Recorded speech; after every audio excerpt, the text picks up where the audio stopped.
Hi, my name's Richardson and today I'm going to talk to you about revision. So I'm a writer, used to be a teacher, and I've got 3 kids myself. Now my eldest is currently revising for her GCSEs and she's got mocks in the next couple of weeks.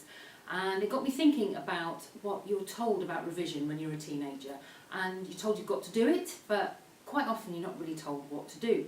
So I've got a few ideas that I've picked up over the years, either as a teacher or just things that I've tried for myself.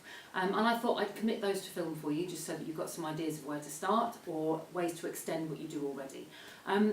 There's a lot of information that I could put in this, but obviously it's good to keep it short. So what I'm going to do is I'm going to follow this up with a piece on my blog where I go into a little bit more detail about all of these different things. So if you want to follow it up by having a look at my blog, it's at mrichardsonwrites.wordpress.com. Okay, so first thing, most important thing to say is the more information that you can take in using as many of your senses as possible, the more chance there is you're going to be able to remember it in an exam. So you want to think about using your sight, your hearing, smells, all sorts of different things, moving your body around. The more you can use, the more chance there is that you're going to remember it. Because it's not just about looking at the information, it's about trying to remember it afterwards. So you need to give yourself some ways of accessing that information when you're sitting in an exam room with nothing in front of you. Okay? So here's some ideas for you. First thing I'm going to say is, when you're writing something down, when you're making notes, well, whatever you're doing, use colours. Because that's another way of creating a memory in your brain. You've got the colour that you can rely on as well. So you can use things like coloured post-it notes, coloured pens, coloured record cards, anything that's different colours. You could theme it. So for instance, with my daughter, we decided that if we're doing biology, we're going to do it all in pink. So biology is always written on pink paper. So when you're sitting there in your exam trying to remember your biology facts, you think, right, okay, it was written on pink paper, okay. It's another way of trying to get into that material. So using lots of colours, lots of different ways. Most of those came from pound shops, as did this. Great big pad of lots of different coloured paper. Great for making notes on, cutting up and using in other ways. So lots of coloured things, different things. Which brings me to mind maps. Now teachers always tell you to use mind maps, and they are really great, but sometimes I think people don't understand what you do with a mind map. So here's one that my daughter and I have started for her history revision, okay? And this is what it looks like. I know you won't be able to see terrible detail on there, but basically we start out with this overall theme that she's revising, which is the medicine part of her history syllabus. And then using the notes from the revision book, we've actually done a section for each era that she had to revise. So you've got 1000 to 1500, you've got 1500 to 1700, and so on and so forth down here. Each of those sections in this book was then given different headings on each page. So we use those headings to make sections around that area of time. And then what I did was I got her to tell me what she already knew about those and how they linked together. So for example, we've got treating disease down here. In this particular era, it was all about bloodletting and purging and not really understanding that there were reasons why illness was caused. So she wrote that down and then could link that to diseases and the supernatural over here, because she knew that part of what people believed was that disease was a punishment from God. So she's making connections with these arrows. So that's really what you want to do with a mind map. Once we decided she'd written down everything she already knew, we then went back to the revision guide and we filled in the gaps and we made links with the information that she already knew. And then for each section, we'd do one of these sections at a time, then we'd stop and I'd say, right, Bronwyn, tell me everything you know about that section. So she had to go over it again and put it into sentences. So it's all very well known that you've got to do a mind map, but what it looks like sometimes needs a bit more explanation. So that's how we approach a mind map. And you can do that with pretty much any subject. It's breaking it down into sections and then writing what you know and then adding in the bits that you couldn't remember. Okay? And again, use lots of colours. You could have done this on coloured paper. We could have had different sections in different colours. As many different ways as possible to try and make it memorable. Okay, so that's mind maps for you. The next thing I'm going to say is, you're often told not to listen to music. Teachers will say to you, you need to switch off all your devices, don't listen to music when you're revising. And I do agree with that, mostly, except that music can be a really good way of getting information to stay in your brain. For example, think how easy it is to remember the lyrics to your favourite song.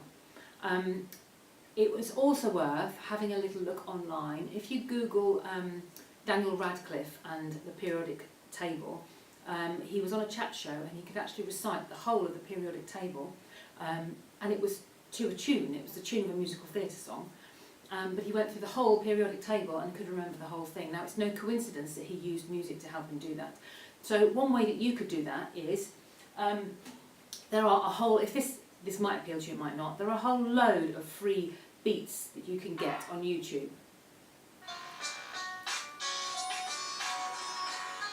So it's just finding a beat that you could then put the information over the top of. If you're that way inclined, that could be a really appealing way of trying to remember some information. Turn it into a rap, turn it into a song, and then recite it. So record yourself, find the beats, record yourself, recording the information over the top, then play it back to yourself. That's also a really useful principle when it comes to learning languages. So my daughter is learning Spanish. One of the things she has to do is revise for a spoken exam, and she has certain questions that she has to be able to answer. So what she's doing is she's taking 2 of those every week. She's recorded herself saying the question and saying the answer, and then she's playing that back to herself every night, like over and over and over again. So it's not just her reading it, it's actually her listening to herself saying it. It's another really good way of trying to get that to stay in your brain. Okay? So music can be useful to you in that respect, recording can be useful to you in that respect. Okay, the other thing that we often have to remember is chronological information, so things that pass over a period of time. History is a good example of that. There are lots of dates to remember, but there are other subjects as well where you might have to know an order of things. Okay, so one really useful way of trying to remember information that is in an order is to take yourself on a journey. So it could be it's a journey through your house, and you might have a revision card that you've written with a piece of information on, and you're going to start your journey by your front door. So this particular fact you're going to stick on your front door. Then you might take 3 steps down your hallway and stick the next piece of information on your radiator, and then you might go around the corner and stick it on the dining room door, so that when you come to revise it, you have to do that walk as well. Some people who learn physically, kinesthetically as we call it, it's really helpful to physically do something when you're trying to remember that information. So when you're sat in an exam, you're not just trying to remember the information on the card, you're actually thinking, okay, that information, I need to start by my front door. And you picture yourself walking from your front door to the radiator. What was the information on the radiator? Ah, okay, where was the next bit of information? So you've got something to help you bring that information back to your mind when you're sat in the exam room, okay? Another similar thing you can do is using record cards or bits of cut up paper or whatever it is, and a washing line. Really good way of revising, and I've done this with my daughter for her history, is to have all your dates of things happening on a piece of paper on a card. Then you shuffle them, you put out your washing line, and we've got a washing line in the garden that we sometimes use, or you can use a piece of string or a bit of ribbon or anything you like in your house, put it up between 2 points, and then you have to put it physically on the line in the right place. So you get someone to help you, or you could just shuffle the cards, pick them up one at a time and go, right, oh well, I know that happened first, that goes at that end. Where did this thing happen? That happens over there. So you're physically placing those different events on a line. You can then either leave that up to revise from, or you take it all down, get someone to shuffle it again, you do it again. So the way you're remembering it is part of the physical action as well as just the information on the card. Okay.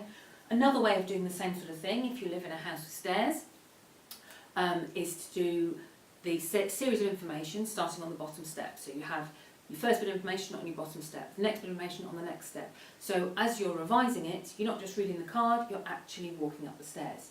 Now all of these things don't work if you don't physically do that every time you try to remember that information. So what you need to do is you make your revision for that subject. I'm walking this journey, I'm walking up the stairs, I'm doing my washing line, okay?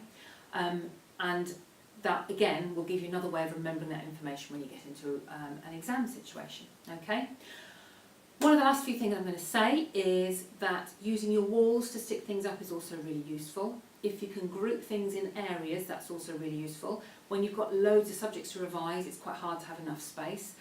One technique that has come from my primary teaching, when we learn to teach children how to pass SATs exams, you're not allowed to have posters up in a classroom when they're doing the SATs exams, but if you've had some information on your wall for the rest of the year and you refer to it every time you teach. So that might be, I don't know, adjectives on this part of the wall over here. When it comes to an exam situation, even though that information's not there anymore, the children will automatically think, adjectives, well, they were over there, I can remember some of those. And it's that idea of always looking in the same place in your mind's eye for that information. So if you can get into the habit of putting all your information in one place for, I don't know, English or science or maths or something like that, so that you, in your mind's eye, you know where to look when you're thinking about in the exam, well, how do I recall those facts? It was on that place in the wall in my bedroom. It'll just give you another way of hooking into that information. From a similar perspective, you've also got post-it notes for labelling, particularly things like languages. If you're learning a language around your house, you use your post-it notes to write down the Spanish name or the French name or Italian name or whatever language it is you're learning, and stick it on the object, so that every time you go to that object, you're seeing that piece of language there. Useful places to stick information: back of bathroom doors, back of toilet doors, because you're in there a lot and you're not generally doing very much, so it's there in front of you. It's a bit of a pain for everybody else in the house, but do you know what? We can live with it for 6 months. Just put information up wherever you go about your daily business, so that you can see it, and then it'll help you to recall it. So just to recall, that's my main information for you, is use your senses as much as possible to help you be able to recall that information. So think colours, think sounds, think taking a journey, doing anything physical, and that will help you when you come into your exam situation. I hope that's been useful. I'm going to put a bit more information on my blog site, which I'll put the link underneath the video as I'm talking, and I hope that's been useful. Good luck with your revision.